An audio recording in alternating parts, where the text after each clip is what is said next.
নমস্কাৰ অসমবাসী ৰাইজ কি খবৰ সকলোকে মোৰ নতুন এটা ভিডিঅ'লৈ স্বাগতম জনাইছো আৰু আজি আপোনালোকৰ মাজত লৈছো এটা বিগ আপডেট যিটো ডাঙৰ খবৰ লৈ আহিছো পিএম কিষাণ আঁচনিৰ তো পিএম কিষাণ আঁচনিৰ এটা ডাঙৰ খবৰ আহিছে যিটো 21 নম্বৰ কিস্তিৰ পিছত এবাৰ 22 নম্বৰ কিস্তি কেতিয়া মুকলি কৰা হ'ব আৰু কোনসকল কৃষকে কেতিয়া লাভ কৰিব এই আঁচনিৰ ধন তো পিএম কিষাণ আঁচনিৰ ধন লাভ কৰিবলৈ হ'লে আপুনি কি কাম কৰিব লাগিব তো গোটেইখিনি আপডেট আজি এই ভিডিঅ'ত আপোনালোকক জনাম তো গতিকে ভিডিঅ'টো আপুনি স্কিপ নকৰি শেষলৈকে চাই থাকিব তো বলক ভিডিঅ'টো আৰম্ভ কৰোঁ welcome to my channel good luck Assam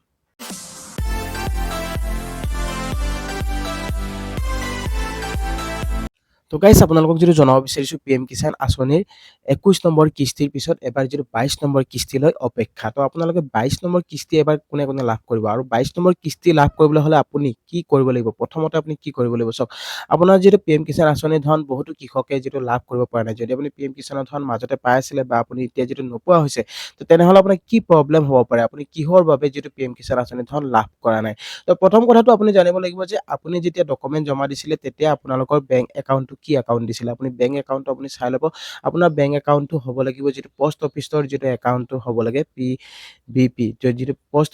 অফিচৰ একাউণ্ট হ'লে যিটো ভাল তো ডাকঘৰৰ একাউণ্ট হ'লে আপোনাৰ যিটো একাউণ্টত আপোনাৰ পইচাটো আহি যায় আৰু কিছুমান একাউণ্টত যিটো মানে আহিলেও মানে পলমকৈ আহে বা কিবা আপডেট যিটো নহয়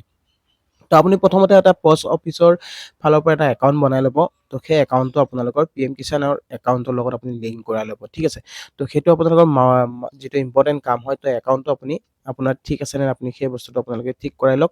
একাউণ্টটো এক নম্বৰ আপোনালোকৰ মেইন প্ৰব্লেম একাউণ্টটো প্ৰব্লেম হ'লে আপোনাৰ যিটো পইচা নোসোমায় আৰু নেক্সট আপোনাক যিটো ক'ব খুজিছোঁ KYC তো বহুতো কৃষকৰ যিটো KYC কৰিব পৰা নাই যদি আপুনি KYC কৰিব পৰা নাই তেনেহ'লে আপুনি এতিয়াৰ পৰা KYC কৰাকলৈ যিটো টেনশ্যন নাই তো আপোনাৰ মোবাইলতে আপুনি নিজে KYC কৰিব পাৰিব তো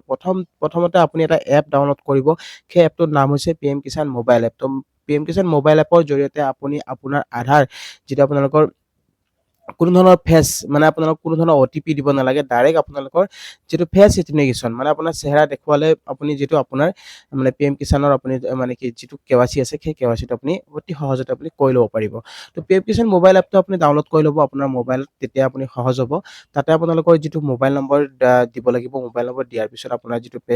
যিটো এপ আছে সেই এপটো খোল খাব এবাৰ আপুনি হয়তো OTP এবাৰ দিব লগা হ'ব পাৰে নেক্সট টাইম আপুনি OTP দিব নালাগে আপোনাৰ যিটো ফেচ আছে সেই ফেচৰ জৰিয়তে আপোনাৰ যিটো KYCটো আপুনি কৰিব পাৰিব তো সেই এক নম্বৰ এইটো পইণ্ট আৰু নেক্সট আৰু এটা পইণ্ট আছে আপুনি যদি KYC কৰিব পাৰে তেনেহ'লে আপোনাৰ যিটো চেণ্টাৰ আছে CSC চেণ্টাৰত আপুনি যাব CSC চেণ্টাৰত গৈ আপোনাৰ যিটো মোবাইল নম্বৰ আছে সেই মোবাইল নম্বৰটো তেখেতসকলক দিব আৰু মোবাইল নম্বৰটো দিয়াৰ পিছত তেখেতসকলে আপোনাৰ মোবাইল নম্বৰটো চাব যদিহে আপোনাৰ বেংকৰ লগত বা আধাৰৰ লগত যদি লিংক হৈ আছে তেতিয়াহে আপুনি সেই বস্তুখিনি কৰিব পাৰিব আৰু যদি আপোনাৰ আধাৰৰ লগত লিংক নাথাকে বা আপোনাৰ কোনো মোবাইল নম্বৰটো যদি আপোনাৰ আননন নম্বৰ হয় বা আপোনাৰ যদি বেলেগ নম্বৰ হয় আপোনাৰ লিংক নোহোৱা নম্বৰ তেতিয়াহ'লে কিন্তু আপুনি চাব নোৱাৰে আপোনাৰ লিংক থকা নম্বৰটো আপুনি CSC চেণ্টাৰত লৈ যাব লৈ গ'লে আপোনাক তেখেতসকলে যিটো দেখাই দিব আপোনাৰ KYC হৈ আছে নে নাই তো পিএম কিষাণৰ যিটো ৱেবছাইট আছে তাত গৈও আপুনি কৰিব পাৰে পিএম কিষাণৰ মোবাইল যিটো ৱেবছাইট আছে pmkisan.gov.in তাত গৈ আপুনি KYC আপুনি কৰা অপশ্যন পাই যাব প্ৰথমতে আপোনাৰ KYC অপশ্যন আছে তাত গ'লে আপোনাৰ যিটো ৰেজিষ্ট্ৰেশ্যন নম্বৰ আছে সেই ৰেজিষ্ট্ৰেশ্যন নম্বৰটো দিব লাগে তো আধাৰ নম্বৰটো দিব লাগে আধাৰ নম্বৰটো দিয়াৰ পিছত আপোনাৰ OTP আহে OTP অহাৰ পিছত আপোনাৰ যিটো KYC কৰিবলৈ আপোনাৰ KYC হৈ যায় তো তেনেকৈ আপুনি KYC কৰিব পাৰে নাইবা আপুনি CSC চেণ্টাৰত গৈ কৰিব পাৰে নাইবা আপুনি মোবাইল এপটো ডাউনলোড কৰিও আপুনি KYC কৰিব পাৰে তো KYC টো আপোনাৰ যিটো মেইন ইম্পৰ্টেণ্ট কাম তো বহু কৃষকৰ KYC হোৱা নাই তো নাও ইয়ৰ ষ্টেটাছটো আপুনি প্ৰথমতে চেক কৰি ল'ব পিএম কিষাণ ৱেবছাইটত গৈ আপুনি নাও ইয়ৰ ষ্টেটাছ বুলি এটা অপশ্যন পাব তাত ৰেজিষ্ট্ৰেশ্যন নম্বৰটো দিয়াৰ পিছত আপোনাৰ কেপচা দিয়াৰ পিছত আপোনাৰ মোবাইলত এটা OTP আহে OTPটো দিয়াৰ পিছত আপুনি আপোনাৰ যিটো ষ্টেটাছ আছে সেই ষ্টেটাছটো আপুনি জানিব পাৰিব ষ্টেটাছটো চোৱাৰ পিছত আপুনি গম পাব যে আপোনাৰ কোনটো বস্তু নাইকিয়া হৈছে চাওক প্ৰথমটো আপোনাৰ লেণ্ড ছিডিং আপুনি অপশ্যনটো পাই যাব ছেকেণ্ডটো আপুনি KYC অপশ্যনটো পাই যাব তাৰপিছত আধাৰ টু বেংক একাউণ্ট ছেটিং তো আধাৰ টু বেংক একাউণ্ট ছেটিং যদি আপোনাৰ ন হৈ থাকে তেনেহ'লেও আপোনাৰ পইচা আপুনি লাভ নকৰে বা আপোনাৰ যদি KYC ন হৈ থাকে তেনেহ'লেও আপুনি পইচা লাভ নকৰে বা আপোনাৰ লেণ্ড ছিডিং যদি লেণ্ড ছিডিং ন হৈ থাকে তেতিয়াহ'লেও আপুনি পিএম কিষাণৰ ধন লাভ নকৰে তো এই তিনিটা কাম হৈছে আপোনাৰ ইম্পৰ্টেণ্ট কাম আৰু এই তিনিটা কাম আপুনি কৰিব লাগিব তো এই তিনিটা কাম যদি আপুনি কৰিব পৰা নাই অতি সহজ উপায়েৰে আপুনি কৰক আপোনাৰ যিটো বহুত ইম্পৰ্টেণ্ট যিটো এই তিনিটা কাম যিটো কৰিব লাগে তো এই তিনিটা কাম আপুনি যেতিয়া কৰি ল'ব তেতিয়া আপোনাৰ কোনো ধৰণৰ প্ৰব্লেম নাহে আপোনাৰ মাহে মানে যিটো 4 মাহৰ মূৰত যিটো কিস্তি দিয়া হয় সেই কিস্তিটো আপুনি লাভ কৰিব পাৰিব তো গাইজ যিটো আপোনালোক জনাব বিচাৰিছোঁ পিএম কিষাণৰ নেক্সট যিটো আপডেট আছে নেক্সট আপডেটটো হৈছে কি আপোনালোকৰ বহু কৃষকে এতিয়াও লাভ কৰা নাই পিএম কিষাণৰ ধন তো আপোনাৰ কি ভুল হৈ আছে সেই বস্তুটো আপুনি কেনেকৈ জানিব পাৰিব তো তাৰ কাৰণে আপুনি নাও ষ্টেটাছটো চেক কৰিব লাগিব মাষ্ট ইম্পৰ্টেণ্ট তাৰপিছত আপোনালোকে যিটো CSC চেণ্টাৰত যাব পাৰে CC চেণ্টাৰত গৈ আপুনি চাব পাৰে আপোনাৰ যদি নাওৰ ষ্টেটাছটো চেক কৰিব পাৰে তাত আপুনি জানিব পাৰে আপোনাৰ কি প্ৰব্লেম হৈ আছে তো লেণ্ড চিডিং বা KYC বা আধাৰ টু বেংক একাউণ্ট চিডিং এই তিনিটা বস্তু নহ'লে যিটো নহয় তো প্ৰথম কথাটো হ'ল কি আপোনালোকৰ এই তিনিটা বস্তু আপোনাৰ ইম্পৰ্টেণ্ট এই তিনিটা বস্তু আপুনি কৰি লওক যদিহে আপুনি কৰিব পৰা নাই আপুনি আপোনাৰ যিটো আপোনালোকৰ CSC চেণ্টাৰ আছে তাত গৈ আপুনি জানিব পাৰিব তাত আপোনালোকে সেই বস্তুটো চেক কৰক আৰু যদি আপুনি নিজে ভাবিছে আপুনি কৰিম বুলি তেনেহ'লে মোবাইল এপৰ জৰিয়তেও আপুনি কৰিব পাৰে তো গাইজ যিটো আপোনালোক জনাব বিচাৰিছোঁ বহু কৃষকে এতিয়াও লাভ কৰা নাই PM কিষাণ আঁচনিৰ ধন তো ক'ত প্ৰব্লেমটো হৈ আছে চাওক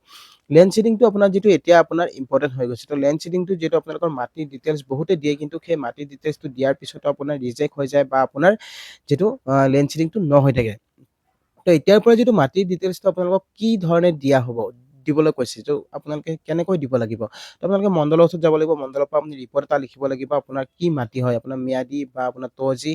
বা আপোনাৰ একচনীয়া তো যি মাটি হয় সেই মাটিৰ ওপৰত আপুনি এখন মণ্ডলৰ পৰা ৰিপৰ্ট লিখাই সেই ৰিপৰ্টটো আপোনালোকে আপুনি অনলাইনে হওক বা আপুনি CSC চেণ্টাৰত যিটো আপোনালোকে জমা কৰিব লাগিব তেতিয়াহে আপোনাৰ লেণ্ড চিডিংটো যিটো আপডেট হৈ যাব বা আপোনাৰ ইয়েছ হৈ যাব তো এতিয়া জানি লওক আহক এতিয়া জানো আহক যিটো ক'ব খুজিছোঁ আপোনাৰ যদি লেণ্ড চিডিংটো ইয়েছ হৈ আছে তেনেহ'লে প্ৰব্লেম নাই আৰু KYCটো আপোনালোকৰ যিটো ইম্পৰ্টেণ্ট এইটো ইয়েছ কৰাব লাগিব আৰু আধাৰটো বেংক একাউণ্ট চিডিং তো আধাৰ একাউণ্ট চিডিং যদি আপোনাৰ নহয় থাকে কেনেকৈ আপুনি কি কৰিব চাওক আধাৰ একাউণ্ট বেংক একাউণ্ট যদি চিডিংটো নহয় থাকে তেনেহ'লে আপোনাৰ বেংকত আপুনি যাওক আপুনি কোনটো নম্বৰ আপোনাৰ দিয়া আছে আধাৰ কাৰ্ডৰ লগত আপোনাৰ একাউণ্টটো ছেটিং হৈ আছে নে তো আপুনি একো কৰিব নালাগে আপুনি মোবাইলত আপুনি গুগলত গৈ আপুনি আধাৰ ছেটিং বুলি আপুনি আপোনাৰ যিটো আধাৰ আছে আধাৰ ৱেবছাইটত আপুনি যাব আধাৰ ৱেবছাইটত গৈ আপুনি তাতে এটা বেংক ছেটিং বুলি এটা অপশ্যন দেখিবলৈ পাব তো তাতে গৈও আপোনালোকে আধাৰ ছেটিংটো চেক কৰিব পাৰে বা আপোনাৰ আধাৰ ছেটিং হৈ আছে নে নাই যদি আপোনাৰ আধাৰ ছেটিং হৈ আছে তেনেহ'লে ইয়েছ দেখাব যদি নাই হোৱা তেনেহ'লে ন দেখাব তো সেই বস্তুটো আপোনালোকৰ ইম্পৰ্টেণ্ট যদিহে এই তিনিটা বস্তু আপোনাৰ অ'কে হৈ থাকে তেনেহ'লে আপোনাৰ সমস্যা নাহে আপুনি প্ৰতি 4 মাহৰ মূৰত যিটো কিস্তি দিয়া হয় PM কিষাণ আঁচনিৰ তো সেই আঁচনিৰ কিস্তি আপুনি লাভ কৰিব পাৰিব তো এতিয়া জানো আহক কেতিয়া দিয়া হ'ব এবাৰ 22 কিস্তি তো 22 কিস্তি পাবলৈ হ'লে আপুনি কি কৰিব লাগিব চাওক আপোনাৰ এইকেইটা বস্তু যিটো আপোনাৰ ইম্পৰ্টেণ্ট এইকেইটা কাম আপুনি কৰাৰ পিছতহে আপুনি এই ধন আপুনি লাভ কৰিব পাৰিব আৰু কোনসকল কৃষকে লাভ নকৰে যিসকলৰ ID আপোনাৰ যদি ধৰক আপুনি বহু আঁচনি লাভ কৰি আছে চৰকাৰী আঁচনি বা আপুনি ধৰক PM কিষাণ আঁচনিৰ ধন আপুনি যদি চৰকাৰী বা আপুনি ধৰক কোনো গভৰ্ণমেণ্ট জব কৰে বা যদি আপোনাৰ কোনো ইনকাম যদি আপোনাৰ বেছি আছে যদি আপোনাৰ 4 লাখতকৈ ইনকাম যদি বেছি তেনে ক্ষেত্ৰত আপোনাৰ হয়তো আপুনি লাভ নকৰিব পাৰে আৰু আপোনালোকক যিটো কৈছে যে চৰকাৰে সকলো দুখীয়া কৃষকসকলকহে এই আঁচনিৰ ধন দিয়া হ'ব যদিহে আপোনাৰ ইনকাম যদি বেছি হয় তেনে ক্ষেত্ৰত আপুনি এই আঁচনিখন লাভ নকৰে আৰু ইয়াৰ আপোনালোকে যিটো প্ৰমাণ দেখুৱাব লাগিব আপুনি যে আপুনি খেতি কৰি আছে বা আপুনি এজন খেতিয়ক হয় বুলি তেতিয়াহে আপুনি এই আঁচনিখন লাভ কৰিব পাৰিব বহু কৃষকৰ নাম যিটো এই কাৰণত যিটো নাম কাটি দিয়া হৈছে যদিহে আপোনাৰ নামটো আপোনাৰ ঠিকে আছে তেনেহ'লে আপুনি নিশ্চয় লাভ কৰি থাকিব তো গাইজ আপোনালোকে নিশ্চয় বুজি পালে যিটো আপোনালোকক PM কিষাণ আঁচনি আপডেট জনালো আৰু কেতিয়া দিয়া হ'ব যিটো আপোনাক জনাব বিচাৰিছোঁ এবাৰ 22 কিস্তি আপোনালোকে যিটো 21 কিস্তিটো আপোনালোকে লাভ কৰিছে এবাৰ নৱেম্বৰত তো নৱেম্বৰৰ পিছত আপোনালোকে ডিচেম্বৰ জানুৱাৰী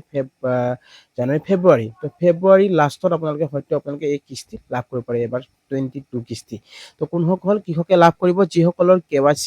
আৰু লেণ্ড চিডিং আৰু আধাৰ বেংক একাউণ্ট চিডিং যদি অ'কে হৈ আছে আপোনাৰ ষ্টেটাছ ঠিকে আছে তেনেহ'লে আপুনি লাভ কৰিব পাৰিব এবাৰ 22 কিস্তি তো আপোনালোকক যদি এটা কথা জনাব বিচাৰিছোঁ যদি আপুনি আগৰ কিস্তিবিলাক নাপায় তো আপোনালোকে একেলগতো কিস্তি লাভ কৰিব পাৰিব কিন্তু আপোনাক সেই বস্তুখিনি আপুনি আপডেট কৰাব লাগিব যিটো এই KYCৰ যিটো আপোনালোক কথা জনালোঁ তো সেই বস্তুখিনি আপুনি যেতিয়া আপডেট কৰাব তেতিয়া আপুনি মাহে মাহে যিটো 3 মাহৰ মূৰত যিটো 4 মাহৰ মূৰত কিস্তি দিয়া হয় সেই কিস্তি আপুনি একেলগত লাভ কৰিব পাৰিব তো আই হোপ আপোনালোকে নিশ্চয় ভিডিঅ'টো বুজি পালে তো আজি আপোনালোকক যিটো PM কিষাণ আঁচনি আপডেট জনালোঁ আৰু ভিডিঅ'টো চাই কেনেকুৱা পালে জনাব ভাল পালে লাইক শ্বেয়াৰ আৰু লগতে চেনেলটো যদি নতুনকৈ আহিছে তেনেহ'লে ছাবস্ক্ৰাইব কৰি ৰাখিব আৰু কাষত থকা বেল আইকনটো প্ৰেছ কৰি দিব নাপাহৰিব যাতে এনেকুৱা ধৰণৰ নতুন ইনফৰমেশ্যন আহিলে সকলোতকৈ আগত পাই থাকে তো গাইজ আজিলৈ মানে জয় অসম